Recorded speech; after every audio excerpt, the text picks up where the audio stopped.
Então, essa aula é uma aula, acho que é um pouco democrática, digamos assim, uma aula que a gente vai falar bem do básico mesmo, de coisas bem simples e algumas coisas um pouco mais avançadas. Eu sei que o pessoal que está assistindo tem muito residente, muita gente. Eu não sei na residência de vocês, na minha, infelizmente, eu não tive tanto contato com cirurgia de retina propriamente dita. Na Santa Casa, a gente assistia muito pouca coisa e a impressão que eu tive no final da residência é que eu não sabia, eu não dominava efetivamente quais eram os princípios básicos da cirurgia de retina. E me fez falta isso e por isso eu bolei em fazer essa aula para ensinar mesmo por que de fazer cada passo, por que fazer isso em determinada cirurgia de retina. Então, eu vou começar falando aqui de quais são as doenças que a gente trata cirurgicamente na retina, né? Em primeiro lugar, o descolamento de retina, a gente separa ele em três grupos e é uma das principais causas tratáveis cirurgicamente. A gente divide em regmatogênico, tracional e seroso, sendo que o seroso é o que a gente, em geral, trata clinicamente, então não entra no grupo do tratamento cirúrgico. As opacidades vítreas, as doenças da interface vitreoretiniana, que a gente vai falar mais para frente, e as complicações da cirurgia de catarata. É óbvio, existem outras indicações cirúrgicas, mas eu diria que o grosso, a maior parte daquilo que a gente opera no nosso dia a dia está contido nesses grupos daqui. Então, começando a falar um pouco sobre o descolamento de retina regmatogênico. Então, o descolamento de retina regmatogênico ele tem um defeito retiniano. Através desse defeito, essa rasgadura na retina, ocorre uma infiltração, o líquido, o vítreo, o liquefeito, ele entra por esse defeito na retina, gerando uma descontinuidade, uma separação do EPR da retina neurosensorial. Aqui é um exemplo da fisiopatologia de um descolamento do vítreo posterior que evolui com uma rotura em ferradura. Esse é o descolamento do vítreo com o descolamento da retina com vítreo descolado, que em geral faz as roturas em ferraduras. Existe também o descolamento de retina com vítreo aderido, que é muito comum nos automíopes, que acontece pelos buracos atróficos periféricos. A fisiopatogenia é um pouco diferente dessa, mas todos os descolamentos de retina regmatogênicos, eles têm uma solução de continuidade, que em geral acontece na periferia da retina. Então, quais são as modalidades que a gente pode usar para tratar um descolamento de retina? Pode usar introflexão escleral. Oi. Só para deixar bem claro, você falou em rasgadura, é só para lembrar, assim, você tem as chamadas roturas. As roturas se dividem em rasgaduras e buracos. Isso. Ou seja, rotura é um nome genérico para a solução de continuidade, que pode ser rasgadura quando tem tração e buraco, que geralmente é atrófico. Só para ficar bem posicionado para o pessoal. Exato. Rotura, quando a gente fala em ferradura, é sinônimo de rasgadura. E rotura, quando é um buraco atrófico, em geral não é em ferradura, ela é redondinha. Que aí, em geral, tem um vítreo aderido. Então, as modalidades que a gente pode usar são a introflexão escleral, retinopexia pneumática e a vitrectomia posterior via pares plana. Então, vamos separar cada uma dessas categorias. Qual que é o... Oi. Kim, eu vou me intrometer de vez em quando, tá? Claro, fica à vontade, professor. Dentro da fisiopatogenia, você colocou muito bem. Você tem que ter um descolamento do vítreo quase sempre, eventualmente não tem. Tem que ter uma solução de continuidade e tem que ter correntes líquidas para você fazer o vítreo líquido entrar pela rotura. Então, assim, tem uma revisão do Robert McMer, da Jackson Memorial Lecture, acho que de 84,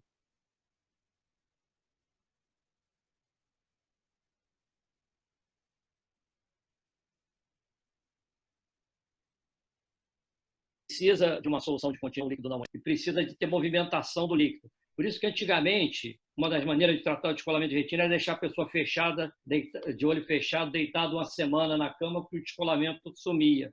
Por quê? Porque não tinha circulação do líquido.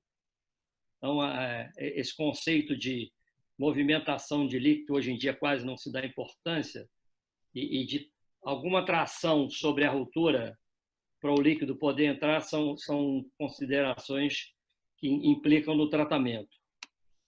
Certo. A tração nem sempre ela existe, né? Os buracos atróficos periféricos que podem descolar é uma das causas que, em geral, não tem tanta tração na bola, até porque o vítreo está aderido. Por isso, a introflexão, como eu vou mostrar mais para frente, funciona bem nesses casos.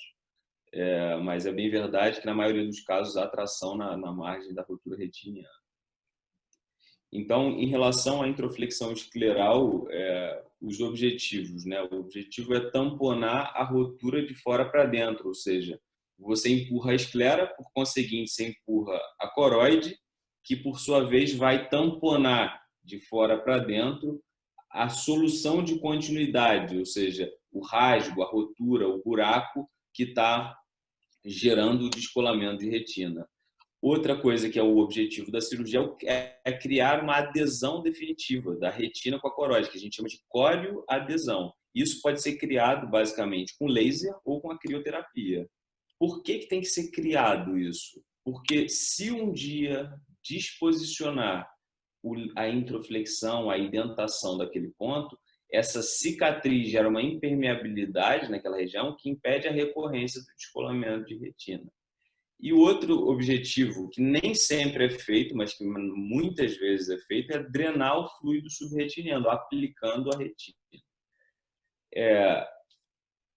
Antigamente, até alguns anos atrás, era a única maneira que se tinha de tratar. Então, se tratava a maioria dos descolamentos de retina dessa forma. Hoje em dia, você pode tratar vários tipos ainda de descolamento de retina, porém, o que é consenso, digamos assim, não consenso, mas assim, o que é acordo entre a maioria dos cirurgiões é que o descolamento de retina do jovem, o paciente com diálise, ou seja, desinserção na hora serrata, e paciente com descolamento de retina com vítreo aderido, eles se beneficiam muito desse padrão de cirurgia. Apesar de ser uma cirurgia mais esteticamente pior, uma cirurgia com uma curva de aprendizado mais longa, uma cirurgia que hoje em dia se ensina muito menos, porque a vitrectomia tem uma curva muito mais fácil de ser aprendida, ela sim tem vantagens em determinadas situações. E ela pode ainda ser associada à própria vitrectomia. Então, aqui é um pequeno vídeo ilustrativo que mostra o efeito da introflexão sobre o descolamento de retina, né? Então, ali está o descolamento de retina. O primeiro objetivo é localizar essa rasgadura ou a rotura. No caso, é uma rotura em ferradura. Então, você tem que marcar de fora para dentro com a crioterapia. Você pode fazer isso antes ou depois de drenar o líquido. Em seguida, você tem que deixar uma marcação na esclera que vai determinar aonde é o ponto que corresponde à rotura, à rasgadura. E, em seguida, você vai invaginar um tecido, um material, que pode ser uma esponja ou uma cinta, um buckle, e você vai empurrar de fora para dentro dessa forma, gerando uma impermeabilização nessa região. Lembrando que fazer o crio ou fazer o laser não necessariamente tem que ser intraoperatório. O que cola a retina é o fato de você conseguir tamponar a rasgadura. E você pode fazer o laser, por exemplo, no pós-operatório sem problema ou prejuízo algum. Eu, particularmente, prefiro fazer o crio no ato cirúrgico, mas se quisesse, pode fazer no pós-operatório. Aqui é uma... Kim, Pode falar, doutor. só dois detalhes de técnica. Existe também uma coisa que é pouco usada, que é um laser transescleral, que é quase como se fosse um acrio, mas ele é uma sonda que você usa. E existe ainda a possibilidade de fazer, ao final da cirurgia, o laser indireto, que é uma outra situação interessante, porque às vezes no pós-operatório imediato a quimose está tão grande que às vezes fica difícil fazer o laser no pós. Por isso que a maioria das pessoas prefere fazer o crio na hora da cirurgia, porque o laser pós-operatório nem sempre é tão fácil. Incomoda, o paciente está com olho sensível, dói, né? Eu também acho melhor, o paciente está bloqueado, você resolve logo tudo que tem que resolver na hora. Mas aqui em São Paulo, alguns hospitais não têm crio, né? Então é um problema. Muitos não têm. Um outro detalhe da introflexão é que, além de tamponar a rotura, ela inverte o vetor de força da tração. A maneira mais fácil de entender isso é o seguinte: você pega uma luva apertada, a sua mão tende a encolher, mas se você esticar a mão, a luva vai fazer força sobre a sua mão. Então, por isso que quando tem tração vítrea, a introflexão ajuda, porque ela, ao invés de a tração ser no sentido do centro do olho, a tração, a força, o vetor passa a ser para empurrar a retina em direção à introflexão. Então, isso é uma coisa pouco comentada, mas a introflexão, além de tamponar, tem essa peculiaridade de inverter o vetor de tração. Verdade, muito bem colocado, professor. Então, aqui é uma cirurgia de uma introflexão escleral, aqui isolando os músculos retos, né? Lembrando que a gente tem que passar a faixa por baixo da musculatura dos retos. Aqui é uma cirurgia que a gente está fazendo com 3D, então alguns recursos que a gente usa para ter uma visualização um pouco melhor, nesse caso, modificação de coloração, mas é só curiosidade isso. Em seguida, uma coisa que é super importante nesse caso é você localizar, marcar bem a correspondência do ponto escleral em relação a onde está a rotura. Então, aqui a gente está usando uma lente de contato com uma lâmpada de fenda acoplada na cabeça do microscópio para marcar as roturas. Aqui está fazendo a crioterapia. Esse esbranquiçado que se forma ao redor da rasgadura é exatamente o efeito do crio. Em seguida, com um marcador, um identador que tem como se fosse uma cabeça de prego na ponta, que marca, deixa essa marca branca. A gente marca com uma caneta cirúrgica e vai fazendo isso com cada rasgadura. Em seguida, você vai passar a faixa ao redor e vai obrigar com que essa introflexão, com que a faixa passe em cima dos pontos que você marcou. Dessa maneira, você garante que todas as roturas, todas as rasgaduras vão estar incluídas dentro da tua abordagem. Essa técnica com lâmpada de fenda acoplada ao microscópio, nos Estados Unidos praticamente não existe. Isso é uma coisa que começou na Argentina com um sujeito chamado Regis Savalia, e a escola de Lyon, da França, é que divulgou isso para a França inteira. E é uma técnica bem elegante. O trauma acaba sendo bem menor. Aqui em São Paulo eu só consigo operar com essa técnica no Einstein, é o único lugar que tem essa lâmpada de fenda. Os outros lugares, ou eu faço com oftalmoscópio indireto, ou tenho que usar chandelier, que é uma técnica que tem muitas críticas, né, por tornar mais invasivo o procedimento, mas que com Bion te dá uma qualidade visual realmente muito boa. Como que você costuma fazer, professor? Nos hospitais que eu opero não tem lâmpada de fenda acoplada, então eu faço ou crioterapia na hora ou faço laser no pós-operatório. Raramente eu faço laser indireto. Oftalmoscópio indireto? Oftalmoscópio indireto. Oftalmoscópio indireto. Eu não uso a chandelier para introflexão, não, porque aí já passa a ser uma cirurgia intraocular, né? Certo, perfeito. Então, mudando agora a categoria de tratamento, a gente vai passar para a retinopexia pneumática. Em que se baseia? A gente, da mesma forma que a gente tamponou a rotura de fora para dentro, agora a gente vai tentar tamponar a rotura de dentro para fora com uma bolha de gás. E uma vez tamponada e com a rotura colada, você faz ou crio ou laser para criar corioadesão ao redor da rotura. Essa é uma técnica que tem algumas indicações. Eu particularmente não sou muito fã da retinopexia pneumática por uma série de fatores, mas assim, já fiz algumas, dá certo, quando dá certo fica ótimo, mas já tive algumas complicações relacionadas. Então tem que selecionar bem os casos. O ideal é que seja uma rotura ou poucas roturas que estejam contidas em uma pequena região. O ideal é que seja dentro de 1 hora de relógio, que esteja dentro das 8 horas superiores. Quanto mais superior, mais fácil a posição de cabeça do paciente. Dá para fazer em pseudofásico, mas pelo que os livros falam, o ideal realmente é em paciente fásico. E um paciente que consiga se posicionar, porque você precisa posicionar a cabeça dele de acordo com que a rotura fique no ponto mais alto da tua cabeça. Então, você tem que rotar. Se você tem uma rotura temporal, você tem que fazer um posicionamento lateral para que a bolha de gás tampone aquela região. Então, a gente pode usar 2 tipos de gás. A gente pode usar o SF6, que em geral a gente injeta em torno de 0,6 ml, e ele vai dobrar de volume com o passar dos dias, vai chegar a 1,2 ml, ou a gente pode usar o C3F8, que quadruplica de tamanho praticamente, então a gente injeta 0,3. Existem algumas dicas relacionadas a essa técnica, né? Primeiro, é um excelente mapeamento de retina, você não pode perder nenhuma rotura. Aliás, isso é uma coisa super importante em qualquer técnica, mas nessa é falha imediata. Se você não localizou todas as roturas, tua técnica não vai dar certo. Então, outra coisa é no momento da injeção. O ideal é você fazer uma paracentese antes de injetar.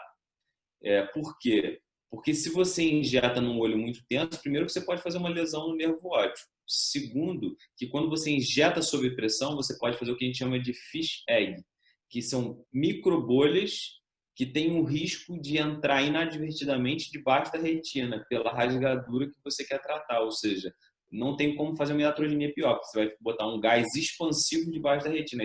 Aí você descola de vez a retina do paciente. Então, você vai entrar com a agulha no ponto mais alto do olho do paciente, de acordo com a posição da região onde você vai olhar. Eu, particularmente, gosto de fazer bem superior, mando o paciente olhar bem para baixo e faço bem às 12 horas. Você tem que injetar não muito forte nem muito devagar, mas um fluxo contínuo. E o ideal é você entrar e voltar um pouquinho a agulha para você injetar sempre dentro da mesma bolha e formar uma bolha única no ápice do olho. Tem outras técnicas de roll-on, por exemplo, que quando você gira a cabeça do paciente para o líquido não escorrer para a mácula e ser drenado pela rotura, mas é algo que é um pouco complexo de explicar por vídeo, né? Mas basicamente você tem que pensar onde está o descolamento do paciente e no momento que você girar a cabeça do paciente, qual é o melhor movimento para que a dinâmica do fluido seja drenado pela rotura sem passar pela mácula, Ok, Então, aí eu pode falar, professor. Eu tenho uma experiência razoavelmente grande com pneumática, e como você falou, o grande problema da pneumática é seleção de pacientes. Se a seleção for ruim, o resultado vai ser ruim. Se a seleção for boa, a estatística da pneumática é pior do que a da introflexão e a da vitrectomia, com certeza, mesmo nos casos bem selecionados. Mas ela é a cirurgia mais barata que existe, mais rápida e com melhores resultados visuais. Isso foi publicado recentemente, um estudo comparativo grande. Agora, um detalhezinho de técnica sobre a injeção, você tem que escolher, você posicionar o paciente de modo que o local que você vai injetar, 4 milímetros do limbo, 4,5, seja o local mais alto. Agora, alguns detalhes. A agulha, para não fazer fish egg, um detalhe importante é a agulha, como você falou, não está muito penetrada dentro da cavidade vítrea e não estar inclinada, ela tem que estar vertical, que se ela estiver inclinada vai dar várias bolinhas. E eu gosto de fazer olhando a agulha com o oftalmoscópio indireto, e aí eu retraio até quase não ver mais. Quando eu quase não estou vendo mais é que eu injeto.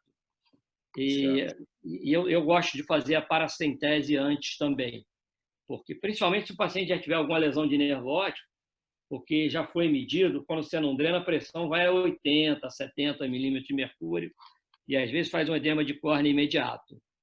Exato. Mas assim, é uma técnica que, se for bem selecionado o paciente, inclusive no aspecto de poder colaborar no pós-operatório, ela é boa. Ela é boa e, assim, você consegue operar sem exame pré-operatório no mesmo dia e o paciente...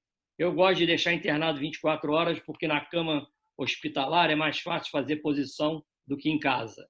Em casa você fala que ele tem que arranjar um sofá, principalmente se for em meridiano inclinado, às vezes em casa é difícil fazer o posicionamento. Se for sentado, é tranquilo. Eu tive a oportunidade de reoperar alguns pacientes durante o fellow que foram tratados com pneumática. Eu não sei qual é a tua opinião sobre isso, professor. Acho que é super relevante, você que tem experiência nessa técnica. Mas o que eu via muitas vezes, assim, grande parte dos pacientes que descolam a retina são míopes, né? E uma porcentagem muito alta de míopes tem degenerações periféricas e às vezes degenerações inferiores. E o que eu vejo é quando você injeta uma bolhona de ar dela, uma bolhona de gás dentro do olho do paciente, você mobiliza vítreo. Então, alguns desses casos que foram bem mapeados e até bem documentados com retinografia, que tinham látice inferior e só tinham rotura superior, evoluem com DR e com PVR inferior. Eu acredito que seja por uma tração da retina inferior. Tem 8 a 10% de roturas inferiores secundárias. Exatamente. Então, é uma coisa que eu não me sinto muito à vontade de fazer, por conta dessa. Não, eu não tenho uma casuística muito grande de pneumático, mas tive alguns casos que evoluíram dessa forma e realmente são casos que não têm bom desfecho, porque daí você faz aquela rasgadura inferior, faz PVR e aí tem que passar uma faixa com, às vezes, vira óleo de silicone, toxicidade, enfim. Então, eu particularmente não sou muito fã, mas entendo perfeitamente quem gosta e realmente o resultado, como você falou, ótico, funcional e estético é sensacional dessa técnica. Então vamos lá, para a técnica mais utilizada, digamos assim, nos dias atuais, né, que é a vitrectomia via pars plana. Aqui embaixo, nessa imagem, mostra em câmera lenta, né, como funcionava, né, porque esse probe de vitrectomia aí já está um pouco ultrapassado. Mas basicamente ele tem uma abertura por onde é aspirado e são feitos com uma guilhotina que pode cortar unidirecionalmente ou bidirecionalmente o vítreo. Isso faz com que o conteúdo do vítreo ele seja cortado e aspirado sem tracionar a retina. Quanto maior o corte e menor a aspiração, menor a tração na retina. Então, hoje em dia, tem aparelhos que chegam já a 20 mil cortes por minuto. Então, toda essa dinâmica cada vez dá maior segurança na cirurgia, né? E o objetivo é remover as trações, aspirar o líquido subretiniano, que pode ser feito utilizando ou não o perfluorocarbono, e você vai criar uma corioadesão em geral com endolaser, né? Mas apesar de que eu vou mostrar um vídeo aqui que é associado à vitrectomia, a crioterapia, que é uma técnica bem francesa que o pessoal costuma usar muito lá. E depois você precisa, para essa corioadesão, para que essa corioadesão seja... Estão me ouvindo, não? Estamos ouvindo. Estão me ouvindo? Beleza. Então, para que essa corioadesão seja efetiva, a gente precisa de um tamponante, que pode ser gás ou óleo de silicone. Então, aqui é só um desenho ilustrativo que mostra, né, que, em geral, numa rasgadura, né, que é a rotura em ferradura, existe uma tração na ponta da ferradura, né, que foi levantada. O objetivo é você liberar essas trações, não é tão simples quanto nesse desenho esquemático, mas eu vou tentar mostrar algumas imagens aqui para vocês entenderem. Além da vitrectomia, que é o aparelho que corta, aspira, etc., a gente usa outros recursos relacionados a ele. Um deles é o perfluorocarbono, que é um líquido de alta densidade, que quando ele é injetado na superfície da retina, ele empurra e joga a retina para o lugar dela. Então, essa imagem de cima é uma rotura gigante, onde a gente injeta o perfluoro, e você vai vendo que a retina vai assentando conforme o perfluoro é injetado. Na imagem de baixo, a gente vê uma injeção de triacinolona, que é um marcador, é um corticosteroide de depósito que marca na cor branca o vítreo, e à direita o azul brilhante, que marca a limitante interna, que ajuda a gente em uma série de cirurgias, algumas vezes para fazer o peeling da limitante, outras vezes para simplesmente saber se a gente removeu adequadamente o vítreo. Além disso, a gente pode usar pinça, tesoura, back flush, que é uma cânula que tem uma ponta de silicone, que pode ser muito útil para diversas manobras na retina. Então, como que a gente faz o acesso dentro do olho? Para isso, a gente usa as esclerotomias. Esclerotomias é um trocáter, é como se fosse aquela cirurgia laparoscópica, que você cria um pertuito por onde você vai entrar com o seu instrumento, né?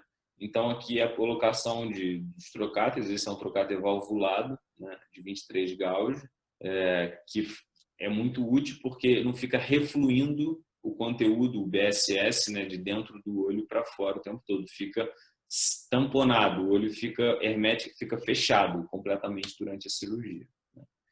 Então, aqui é uma cirurgia de um descolamento de retina super simples, um descolamento de retina nasal superior por uma rotura. Então, aqui é uma cirurgia bem econômica, digamos assim. É feita uma vitrectomia do cor vítreo, ali tem uma pequena rotura em ferradura, é feito, é claro, está super editado o vídeo, né? Uma drenagem, uma aspiração do fluido subretiniana. E lá na França, eles evitam muito usar perfluor, né? Eles têm uma conduta meio anti-perfluor, assim. Eu não tenho esse problema de usar perfluor, mas lá... Então, eles fazem muito troca direta. Eles tiltam o olho em direção à rasgadura, aspiram bem forte e começam a troca.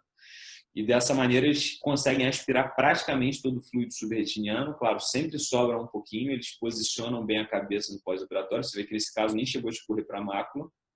E agora, naquela rasgadura pode ser feito tanto laser quanto crioterapia. Nesse caso, foi optado por uma crioterapia.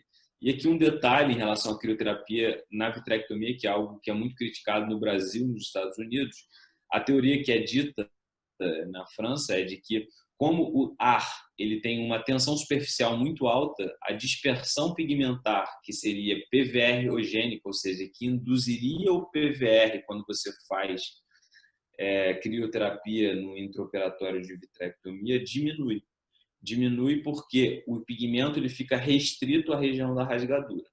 Isso não tem comprovação científica. O fato é que na França se usa muito essa técnica e eu, particularmente, no tempo que fiquei lá, não vi muita recorrência de descolamento. É uma forma mais econômica de se operar. Aqui a troca ar-gás para SF6 a 20%. Fim da cirurgia. Oi. Deixa eu só acrescentar uns detalhes que você mostrou bem aí. A primeira coisa é, na colocação dos trocáteres, é lembrar que sempre tem que colocar primeiro a infusão.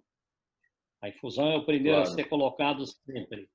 E verificar se o seu trocáter realmente está na cavidade vítrea, não está subretiniano. Nos descolamentos mais comuns não tem problema, mas nos complexos, às vezes, isso, se tiver uma tração muito anterior, o trocáter pode ficar subretiniano ou levantar a coroide. Então, esse é um detalhe interessante. A outra coisa é que você mostrou no vídeo, para quem está começando, é que a abertura da sonda de vitrectomia tem que estar sempre virada para o centro, para não comer retina inadvertidamente, o que é relativamente comum. Mesmo para quem tem mais experiência, às vezes, se bobear, se virar a sonda assim, de lado, ou principalmente virar ela, a abertura da sonda para a retina, volta e meia, que faz uma ruptura iatrogênica. E a última coisa é em relação ao início da cirurgia, ter certeza que o vítreo já está descolado. Porque se você tirar só o vítreo central e deixar o vítreo descolado, isso pode ser fonte de PVR pós-operatória. Muito bem colocado, professor, exatamente. Isso é super importante. Outra coisa importante em relação à ruptura iatrogênica é parâmetro, né? Eu vejo muita gente que opera no talo, né? Bota 600 de vácuo.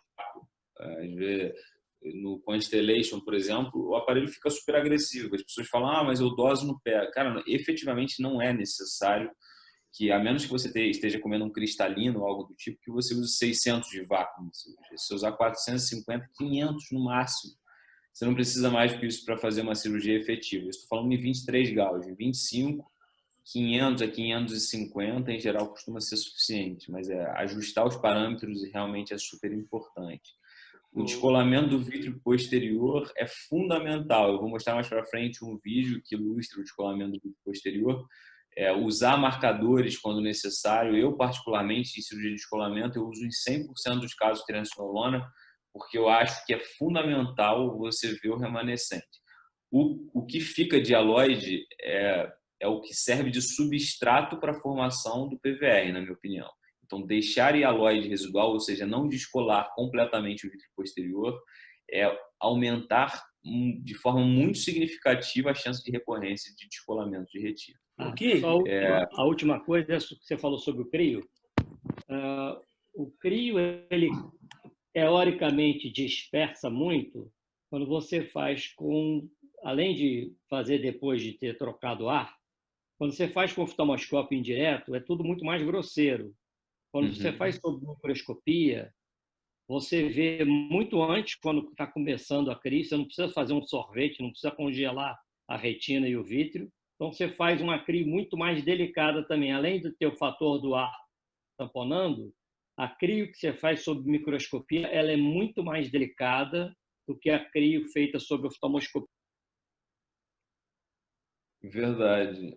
Uma coisa que eu reparei também é que o crio que eles usam, né, eles têm um controle muito melhor, porque é um crio que diminui a temperatura e em seguida, quando você tira o pé, ele sobe para 26 graus. Então, ele para exatamente no momento que você tira o pé. Aqui no Brasil, todos os lugares que eu operei que tinha crio, é um crio que fica congelado sem ficar irrigando para soltar, ou seja, você hipertrata na maioria dos casos. E congela até a mão às vezes. Exatamente. Aquele primeiro caso era um caso super simples de descolamento de retina. Aqui já é um caso bem mais complexo, um caso de uma rotura gigante, só para vocês terem noção de quão variada pode ser uma cirurgia de descolamento de retina, né? Então, aqui é uma rotura gigante, com PVRC já ali próximo à arcada, né? Então, nesses casos, eu, em geral, além de tirar o PVR com pinça, eu opto, em geral, por fazer o peeling da membrana limitante interna. Tem alguns trabalhos que reforçam o benefício dessa manobra, né? Daí o cuidado de tentar fazer sempre uma bolha única na hora de injetar, para evitar, sobretudo nos casos de rotura gigante, evitar perfluor subretiniano, e nisso o catéter valvulado é super importante, porque evita o turbilhonamento intraocular e formação de pequenas gotículas de perfluor, que é o que passa subretiniano. Então, o que foi feito o peeling, foi tirado o PVR, foi colocado o perfluor até em cima. A impressão que dá aqui na imagem é que você está fazendo peeling embaixo de perfluor. Exato. Você faz o peeling embaixo do perfluor. Eu, em geral, faço peeling com a retina solta, com poucas exceções. Tá. Nesse caso, era uma retina muito móvel. Nesse vídeo você fez embaixo do perfluor, não foi isso? Isso. Nesse vídeo eu fiz sobre perfluor, exatamente. Tá. Porque a retina estava muito instável e você acaba tracionando muito a periferia e pode aumentar o tamanho da rasgadura, dependendo do que for. Mas a minha conduta, na maioria dos casos que eu faço peeling com DR, eu faço uma tração. É o único caso que meu pinch é nasal. Em geral, meu pinch é temporal inferior para começar o peeling, mas quando tem um descolamento, eu, em geral, faço pinch nasal e vou puxando as lamelas de limitante em direção à temporal. Mas nesse caso, quando a rotura é muito grande ou que tem muita mobilidade retiniana, eu, em geral, opto por perfluor, estabilizar a retina e fazer sobre perfluor, que também, em geral, não oferece grandes dificuldades. E aí, depois, nesses casos, tem muita gente que prefere fazer troca óleo fluido, ou seja, troca direto o óleo pelo perfluor. Eu, particularmente, não faço. Em geral, faço troca fluido-ar tradicional e depois coloco. Também, outra coisa que é polêmica em relação a uma rotura gigante é a colocação de uma introflexão.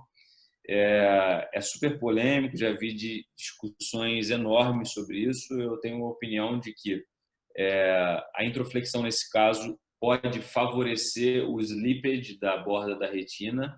Já vi em alguns casos acontecer. Você tem uma desinserção, na maioria das vezes, maior do que 120, 180 graus. Então, a introflexão, na minha opinião, não serve para muita coisa. Então, não faz parte da minha rotina em rotura gigante colocar introflexão, a menos que não seja uma rotura tão grande assim, com um encurtamento muito grande da base. Quer acrescentar alguma coisa, professor? Sim, sobre a troca direta ou troca fluido-ar, a troca, você fazendo primeira troca fluido-ar, tem uma vantagem que, se você fez troca fluido-ar e a retina não colou, é porque ainda tem tração vítrea residual, você tem que rever. Se você faz direto, você pode ficar sem saber isso. Verdade. Eu não sou muito fã, efetivamente, mas tem muita gente que faz. Então, mudando agora a categoria, a gente saiu dos descolamentos regmatogênicos, vamos para os descolamentos tracionais de retina. Se estiver muito longo, se quiserem que eu pare, não tem problema nenhum. Descolamento tracional da retina, em geral, acontece por uma contração e uma adesão anômala da hialoide com a retina, gerando uma tração que pode gerar um descolamento, como a gente vê nessa imagem aqui na letra C, né? Como a gente sabe, a principal causa de descolamento tracional de retina é a retinopatia diabética, sobretudo a proliferativa. O que caracteriza a retinopatia diabética proliferativa é quando o neovaso ultrapassa a membrana limitante interna, ou seja, se ele ultrapassa a membrana limitante interna, ele se associa ao vítreo. Uma vez que ele se associa ao vítreo, ele vai gerar uma adesão anormal do vítreo com a retina. E conforme esses neovasos vão crescendo e morrendo, eles vão se contraindo, fibrosando, tracionando a retina. E no final da história, muitas vezes o que a gente vê é isso aqui, uma retina completamente tracionada, às vezes neovasos que simulam até a própria arcada do paciente, de tão calibrosos que eles são, e são, na minha opinião, é uma das cirurgias mais difíceis de serem feitas. Essa cirurgia não é minha, essa cirurgia aqui é do François Devan. Lá eles operam bastante descolamento de retina. Então aqui o objetivo dessa cirurgia é fazer o DVP, só que é um DVP super difícil de ser feito, por conta das adesões muito anômalas que esses pacientes têm. Então, eu particularmente gosto muito das manobras bimanuais. Eu não tinha um vídeo de boa qualidade para colocar aqui, então eu coloquei essa cirurgia dele. Mas a teoria é a seguinte, você precisa segmentar e isolar as trações. Então, a gente separa as arcadas e vai ganhando, cada vez separando mais. É importante dizer também que nem toda fibrose precisa ser removida. Deixar uma fibrose que não causa tração não tem problema absolutamente nenhum. O importante, efetivamente, é você isolar todas as trações que existem. Então, começou isolando a do superior e inferior, agora vai para as arcadas, vai criando pequenas ilhas, e dessas ilhas você vai isolando e criando, assim, uma liberação da retina, né? Como a gente pode observar aí nesse vídeo. Só uma pergunta, ele usa normalmente chandelier ou ele usa a iluminação normal só? Nesse caso, ele não está usando chandelier. Estou vendo que ele não está usando chandelier. Uhum. Eu uso Mas em 100% fazer dos casos de manual, você diabetes. tem que usar chandelier praticamente sempre, né? Eu Para uso em fazer 100% dos manual, casos. precisa de chandelier. Eu acho que faz muita diferença, né? Num caso de diabético, você ter as duas mãos livres. Eu gosto muito de secar com pinça e com o próprio probe da vitrectomia. Eu acho que ajuda muito, e em alguns casos com tesoura, né? Mas, assim, eles, com a maneira, eles têm um volume cirúrgico muito alto, eles operam super rápido, sobretudo. Então, você vê que, assim, era um caso super difícil, com um desfecho super bom, fez panfoto, deixou no gás, nem óleo de silicone usou num caso como esse. Então, Deixa eu fazer uma realmente pergunta. tem muita... Fazer uma pergunta. Existe um dispositivo no Constellation que se chama Proportional Reflux. É refluxo proporcional. Certo. E tem gente que usa isso para ajudar a descolar a retina da membrana, separar com forças líquidas a retina da membrana. Eles lá usam isso? Você sabe se eles usam esse? Isso eu já vi usando aqui no Brasil. Eu já vi gente na Unifesp fazendo isso, mas lá eu nunca vi. O que eu vi eles fazendo lá, que é interessante, é usando viscoelástico para dissecar. Então, eles pegam uma soft tip, uma viscodissecção, exatamente. Eles fazem em alguns casos lá. Eles têm um outro instrumento lá que alguns deles gostam de usar também, que eu achei interessante, que é uma PIC com endoiluminação. Então, é uma PIC que tem uma fibra ótica. Então, você segura com a pinça numa mão e vai dissecando com a PIC por baixo, porque ela te dá a visualização wide, assim, sabe? Eles realmente não usam muita chandelier lá. O que eu não entendo muito bem o propósito, na verdade.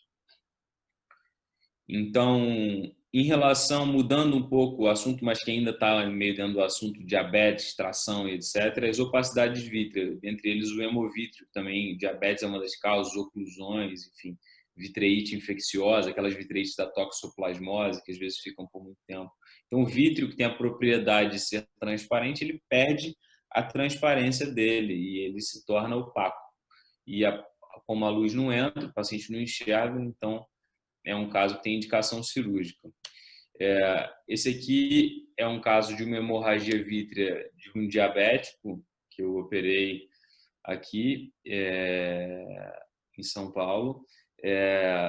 Você vê que é uma hemorragia vítrea já com bastante tempo de evolução. Você vê que o vítreo, o sangue já está meio esbranquiçado, ou seja, ele já foi meio que digerido, né?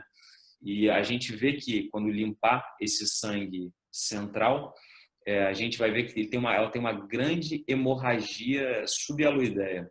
Então, toda aquela placa de sangue ali, ela não vai sair até que a hialoide seja descolada, ou seja, até que a gente induza o DVP. O diabético... Posso falar uma coisa aqui? Claro. Quando tem sangue, quer dizer, fibrina, sangue amarelado, né? Uhum. Às vezes fica meio cinza. O pessoal que está começando, às vezes, tem dúvida se é retina ou se é membrana. Então, a primeira coisa é a mesma coisa que a gente falou antes. A sonda de vitrectomia tem que estar virada para o cirurgião, para não fazer uma ruptura iatrogênica. Não... E a outra coisa é que a retina tem vaso. Se não tiver vaso, não deve ser retina. E quando aparece vaso, é retina. É uma maneira que, às vezes, as membranas têm um aspecto muito semelhante à retina. Elas parecem uma folha que podem lembrar a retina. Mas tem esse detalhe de que a retina tem vaso. Então, se não tem vaso, provavelmente não é.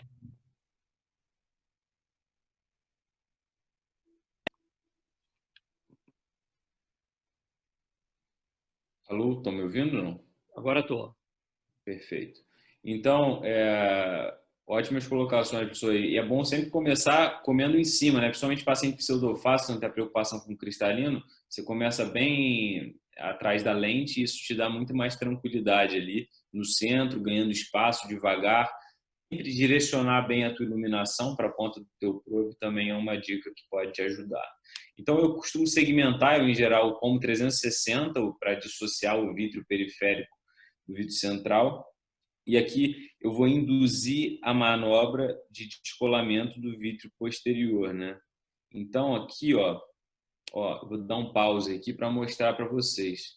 E essa imagem aqui, ó, que vocês estão vendo, é o famoso anel de Weiss, é a inserção do córtex vítreo, ou seja, da hialoide posterior, ao redor do nervo óptico. Então, vocês nunca mais esquecerem.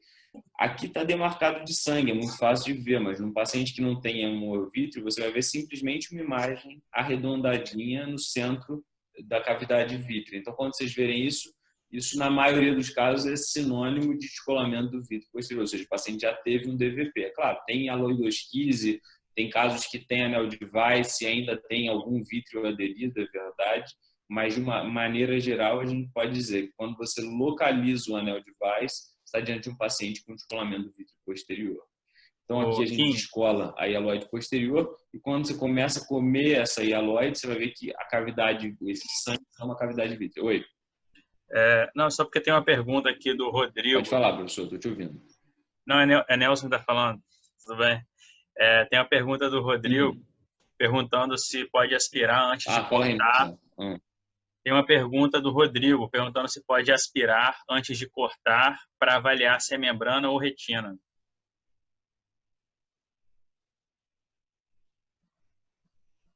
Olha, aspirar antes de cortar, você, se for retina, se você aspirar rigorosamente, você vai cortar do mesmo jeito.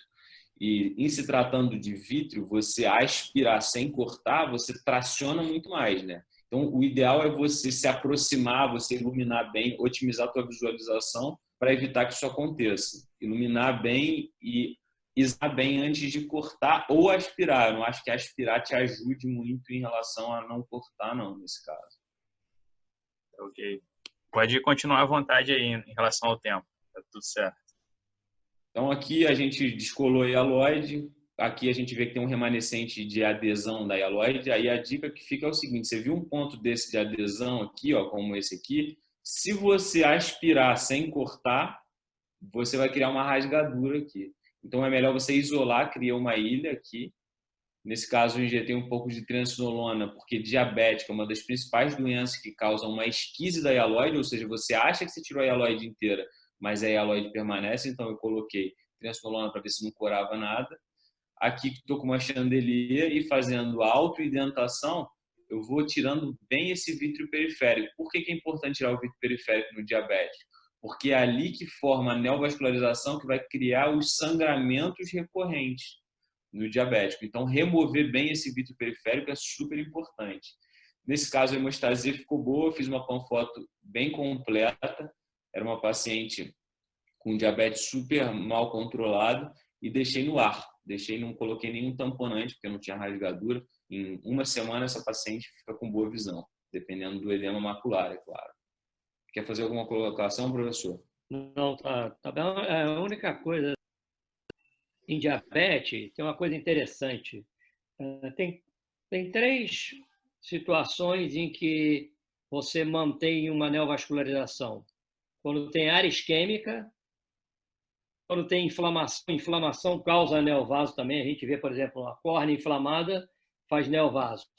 E a manutenção da tração vítrea, às vezes, impede que uma neovascularização desapareça, apesar de um olho, às vezes, completamente fotocoagulado. Verdade. Então, tirar a tração vítrea, às vezes, é a solução para acabar com neovascularização, independente do olho ter sido fotocoagulado completamente ou não. Verdade. Então, vamos lá. Vou falar agora das doenças da interface vitreoretiniana. Basicamente, a gente trata buraco macular, membrana epirretiniana e tração vitreomacular. Tem as esquises miópicas, etc., mas que eu não vou falar nessa apresentação aqui. Então, buraco macular, o tratamento padrão ouro, digamos assim, é a vitrectomia com peeling da membrana limitante interna e tamponante de gás, né? O objetivo é fechar o buraco, otimizando a visão central do paciente. Lembrando que, na maioria dos casos, esses pacientes têm uma adesão patológica do vítreo com a retina. Antigamente, inclusive, só era tratado com DVP, você descolava o vítreo e acabou a cirurgia, colocava gás. Hoje em dia, com a técnica de remoção das membranas limitantes internas, melhorou muito. Hoje em dia, tem 1 milhão de técnicas de variantes, com flap invertido, com membrana miniótica, com colocação de cápsula anterior, enfim. O objetivo dessas variantes, em geral, é colocar algum material que tampone a superfície do buraco, gerando um substrato para formação, que permita o fechamento do buraco macular. Eu tenho algumas reticências em relação a essas técnicas para buracos pequenos. Quando você está diante de um paciente que tem um prognóstico visual bom, às vezes você entupir aquele buraco ali com algum material. Eu tive alguns casos já de gliose. Essa gliose forma um escotoma no paciente, não forma um fechamento tão bonito. Então, para buraco grande, paciente com visão ruim, risco de não fechamento alto, ok, eu faço flap invertido nos meus casos. Mas caso com boa visão, buraco pequeno, menor do que 400 micrômetros, em geral faço o peeling clássico, como eu vou mostrar para vocês no próximo vídeo. Então, eu opero com indireto, com sistema não contato, mas peeling eu sou fã de lentes de contato. Acho que a qualidade da imagem é muito boa. Essa é uma cirurgia que eu fiz na França. Eu tinha um ACT intraoperatório, a gente dispunha desse recurso lá, que nesse caso não acrescenta nada, só para ilustrar o buraco pelo ACT. Aqui foi corado com azul brilhante e aqui a gente está fazendo o peeling da membrana limitante interna, sem grandes dificuldades. E depois do peeling, é super importante ressaltar a importância de revisar bem a base vítrea desses pacientes. O índice de descolamento de retina pós-cirurgia de buraco de mácula não é insignificante, tá? Esses pacientes eles têm uma adesão vitreoretiniana patológica, então às vezes no DVP você induz uma rasgadura, então revisar bem essa base vítrea é super importante. Em seguida a gente faz a troca fluido do ar e na sequência a gente deixa um tamponante, em geral a gente deixa gás, né?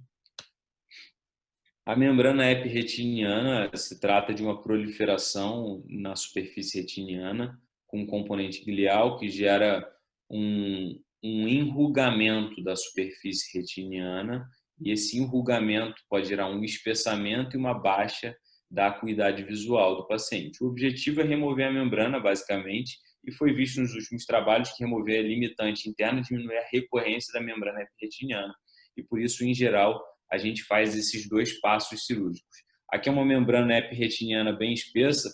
Alguns casos, quando ela é muito visível, eu espero para corar, eu removo a membrana, como é nesse caso aí, removo a membrana inicialmente, em seguida coro com azul brilhante e num segundo momento eu removo a membrana limitante interna.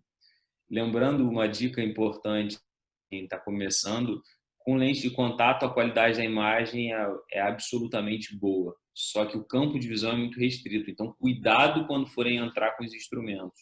Eu já vi muita gente tocar a retina, tá entrando com a pinça, não estou vendo, vai entrando, quando vê, tocou a retina e fez um buraco na retina. Então, a dica é, tá com a lente de contato, entra, vai para o centro do olho e desce em direção à mácula, a iluminação e a tua pinça juntas, para você ver exatamente onde que elas estão, tá? Então, acho que isso é uma dica válida para quem quer operar com lente de contato, porque o campo realmente é muito restrito. Kim, existem algumas lentes de contato, o sistema de Landes, né? Uhum. Que elas dão um ângulo, um campo um pouquinho maior. Mas esse detalhe aí já aconteceu comigo, deu com a mão da pinça encostar em outra área da retina inadvertidamente. Então, isso é uma coisa bem importante. E agora, que a imagem com a lente de contato é muito melhor do que o sistema de não contato. Eu aprendi a fazer peeling com Bion, né? Na Escola Paulista todo mundo faz com Bion, mas quando fui para fora, lá eles só usam um contato. Falei, cara, eu nunca enxerguei a retina desse jeito. E você vê que no teu pinte você lesa muito menos a retina. Né? Você faz muito peeling sem derramar uma gotinha de sangue sequer, sem deixar um esbranquiçado na retina. Você vê exatamente onde está pegando. Eu acho que o paciente é superior. Uma maneira fácil de aprender a testar isso é na lâmpada de fenda. Você examina uma mácula com a lente Volk ou alguma outra lente indireta e depois bota um cristal de contato, você vai ver que você enxerga muito melhor a mácula com a lente de contato do que com a indireta. Verdade. É o meu raciocínio. Exato. Você vê até o pregueamento da limitante interna, é impressionante, né? Então, por fim, em relação às cirurgias maculares, tem a tração vitromacular, que em geral é uma tração anômala da hialoide posterior com a fóvea, que gera um levantamento dessa região, gera um espessamento, pode gerar metamorfopsia, pode gerar até um buraco macular em casos avançados. Então, qual que é o grande desafio aqui? O desafio é você cortar essa tração sem causar um buraco iatrogênico, que é a principal complicação relacionada a essa cirurgia. Então, na minha experiência, assim, né, é importante você corar bem o vítreo para você saber o que você está manipulando, ter uma visualização muito boa. Eu costumo, como se fosse uma pique, eu uso às vezes até um próprio gel, com alguma coisa pontiaguda, eu vou raspando a lateral com uma visualização boa para disser como se fosse um tufo central, que é o ponto de adesão. E nesse caso, especificamente, eu acho que, apesar de eu não ter isso no meu dia a dia aqui, o OCT intraoperatório ajuda, né? Porque você consegue ver os casos que você abriu e os casos que você não abriu o buraco. Então, aqui, aquela ilha branca no meio está isolada e aí a gente faz o DVP de fora dessa região. Se você induzir um DVP normal, quando você tracionar aquilo ali, você pode ter certeza que você vai abrir um buraco de mácula. Então, isolar a região central... É como se você fizesse uma circuncisão antes do descolamento de vítreo, não é isso? Exatamente isso, professor. Exatamente isso. Então, isso aí foi uma coisa que eu aprendi lá, que eu acho que me ajuda muito. Depois que eu comecei a fazer dessa forma, de ir cortando ou com uma pinça meio pontiaguda, ou então com o próprio gelco, você vai isolando aquela região periférica. Eu nunca mais tive buraco de mácula operando tração vitromacular. Isso me ajudou muito. Então, aqui eu vou exemplificar um dos nossos carros-chefes em cirurgia, principalmente em serviço universitário, que tem curva de aprendizado, é a complicação da cirurgia de catarata, né? Esse caso era uma luxação de lente intraocular, né? Que aí a gente desce com uma pinça, nem sempre eu uso perfluor, dependendo do caso. Nesse caso, como é uma lente bem molinha, aquela de 4x4, isso é uma Acryos. Então, ela ampliando uma incisão aí para 4 milímetros, 3 milímetros e pouco, ela sai tranquilamente.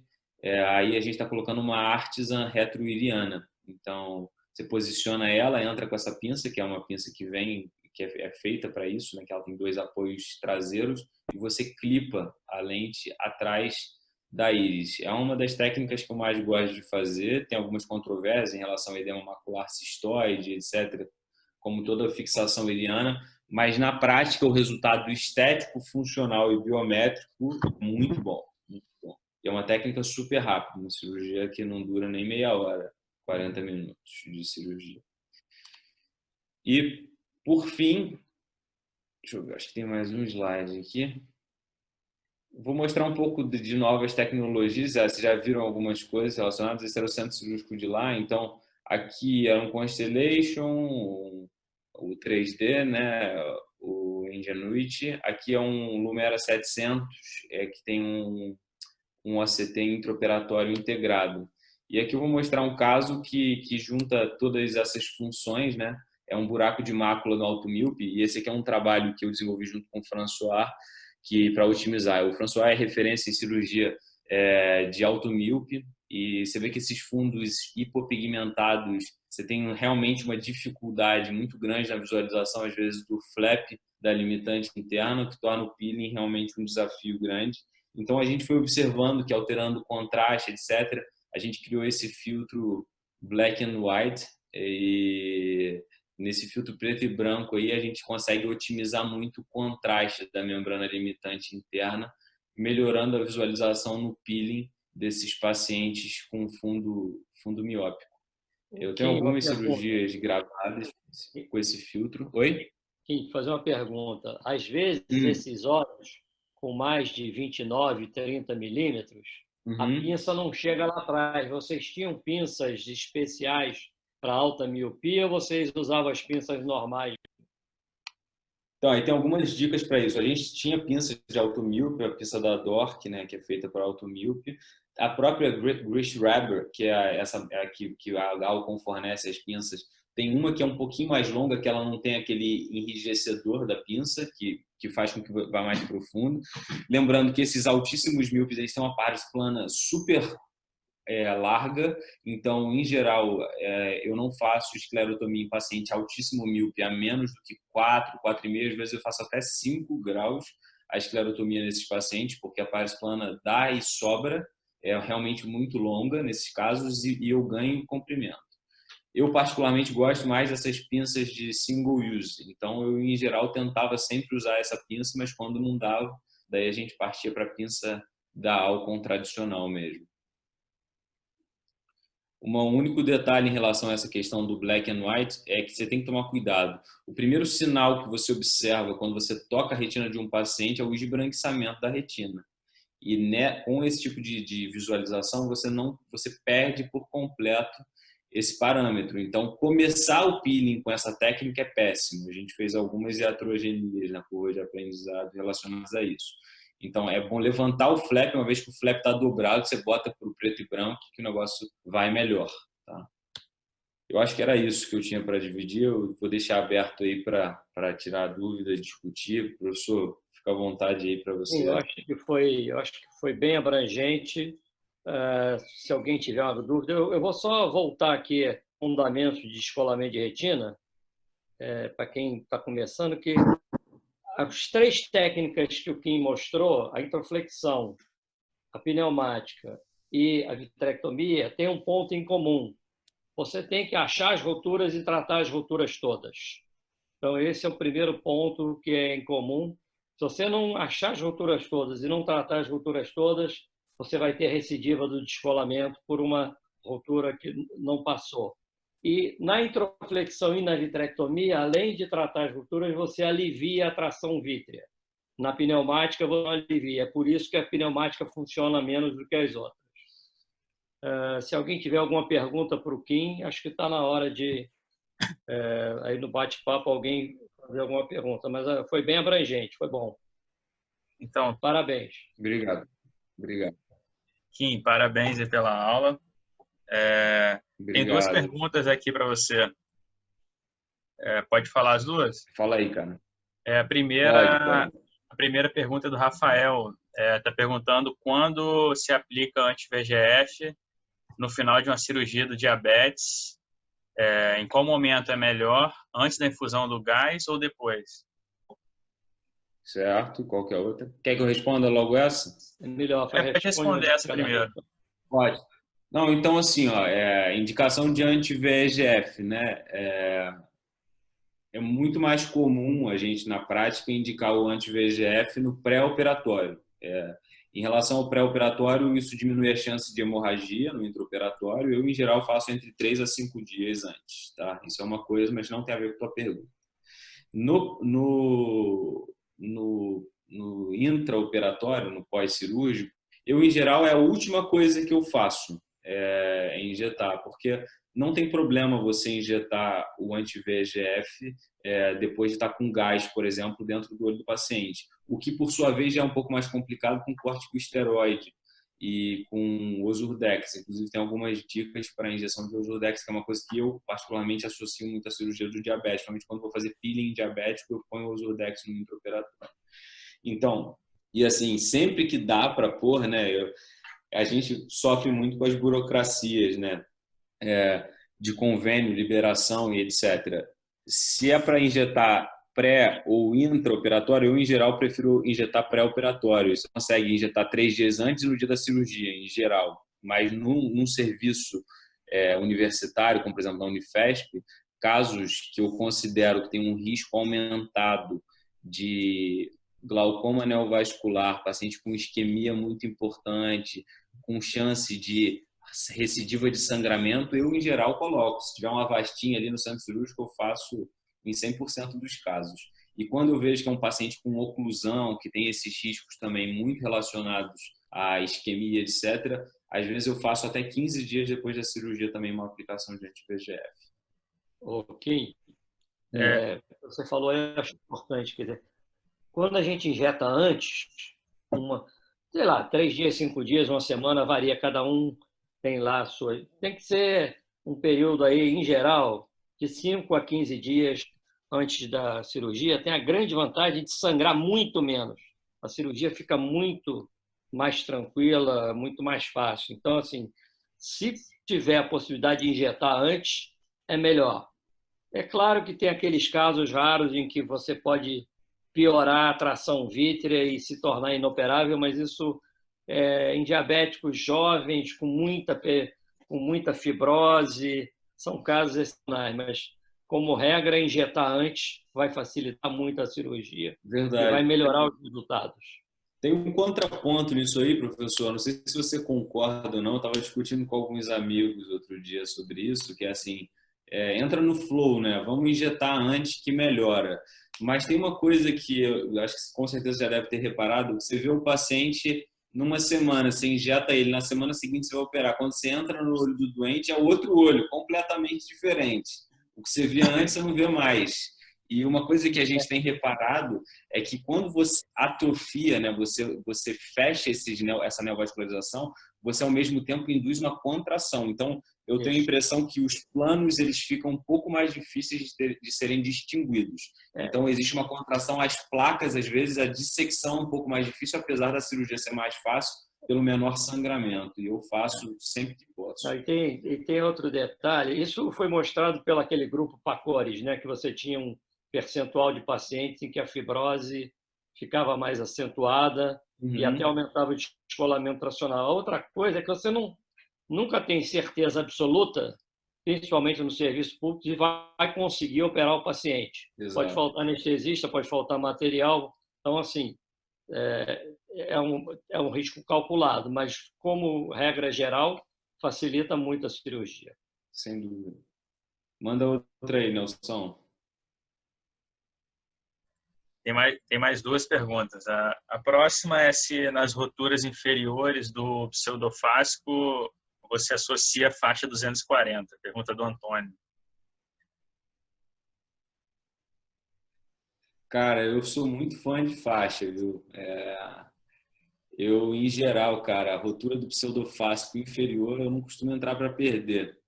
Então, eu costumo associar, sim, uma faixa 240 na maioria dos meus casos. Eu sou da seguinte teoria, eu prefiro por faixa com gás do que vitré com... Então, com raras exceções, eu em geral passo sim faixa nesses casos. Eu reparei que você praticamente não falou em óleo. Aqui no Brasil existe uma tendência a usar exageradamente o óleo. E a faixa ainda tem o seguinte, foi falado aí no pseudofáscico, existem roturas pequenas que a gente não vê. 3% mais ou menos das roturas, você não vê. você não Verdade. vê que elas são pequenas. Se elas são pequenas, elas vão ser tomadas pela faixa.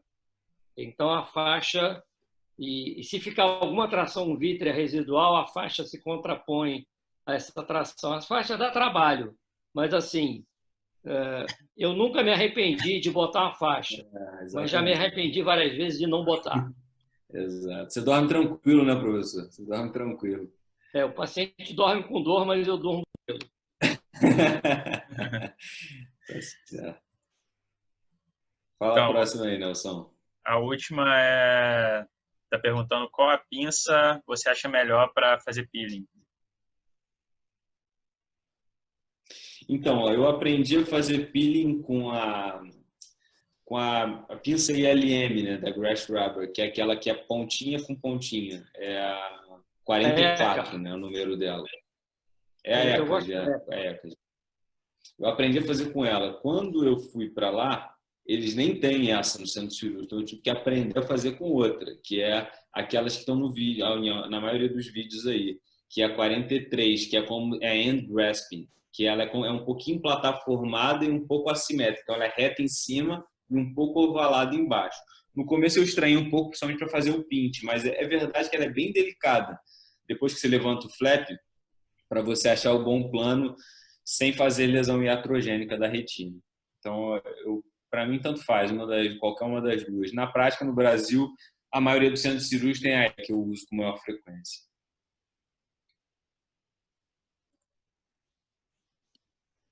Professor Mário, quer comentar mais alguma pergunta, coisa? Nelson? Não, agora acabou. Não, acho que foi uma sequência excelente. Apareceu mais uma última pergunta aqui. Perfeito. O que tem de novidade dos substitutos do vítreo? Dr. Jack. Então, cara, esse é o grande desafio, né? Acho que tem muita pesquisa, inclusive na Unifesp tem um grupo que tem trabalhado forte em relação a isso, a tentar otimizar o substituto vítreo. Cada vez mais tem saído publicação de toxicidade relacionada ao óleo de silicone, sobretudo em pacientes com rotura gigante, né? Então, tem um estudo que mostrou, se não me engano, 30%, 40% de toxicidade. Eu, infelizmente, já tive paciente que, cara, estava com 20, 30 de visão com óleo de silicone, você tira o óleo, o paciente vai para 20/400 e não volta, atrofia, a retina fica fina, fica horrível. Então, assim, o professor Mário percebeu, eu tento ao máximo não usar óleo de silicone, quando precisa eu uso. No momento, assim, comercialmente disponível, não tem muita coisa relacionada a isso. O Riso começou com o Riso, que é italiano lá de Florença, ele defende um pouco o tamponamento temporário curto com perfluorocarbono. É controverso pelo risco de toxicidade, mas, cara, não tem nada muito novo assim relacionado a isso. O Ramon, que foi fellow na Escola Paulista, tem uma linha de pesquisa relacionada a isso, mas ainda não tem nada comercialmente disponível para a gente. E lembrar, Joaquim, que os trabalhos mostram que, estatisticamente, se usar gás C3F8 ou usar óleo de silicone, o percentual de curas é igual. Com a vantagem que você não precisa tirar o gás, né? Tem a desvantagem que a pessoa fica sem enxergar e que não pode deslocar de avião de uma cidade para outra. Mas, estatisticamente, é claro que tem que tomar cuidado com a hipertensão. O gás tem que ser na concentração de 15% para não expandir. Porque se expandir pode ocluir a artéria central se a pressão for muito alta. Mas, estatisticamente, não tem vantagem do óleo de silicone. E aquela história que a gente conversou, se você faz a troca fluido-ar antes e está colado com ar, provavelmente vai continuar colado com gás. Fora o risco de glaucoma relacionado ao óleo de silicone, né? Que é super frequente também. É isso então. Não tem mais pergunta não. Agradecer. Obrigado mais uma vez pela oportunidade. Foi um prazer estar aqui com vocês, viu? Obrigado mesmo. Parabéns. Obrigado, Nelson, pela oportunidade. Agradecer o Kim aí, a disponibilidade aí, de ter aceito o nosso convite. Agradecer o professor Mário também, a disponibilidade de moderar a aula. E é isso, Kim. O dia que vier ao Rio, quiser visitar o serviço lá da Unirio, está feito o convite. Vai ser um prazer, Nelson. Grande abraço, cara. Valeu. Abraço, professor Mário. Abraço, Kim. Tchau. Valeu, professor. Um abração. Tchau.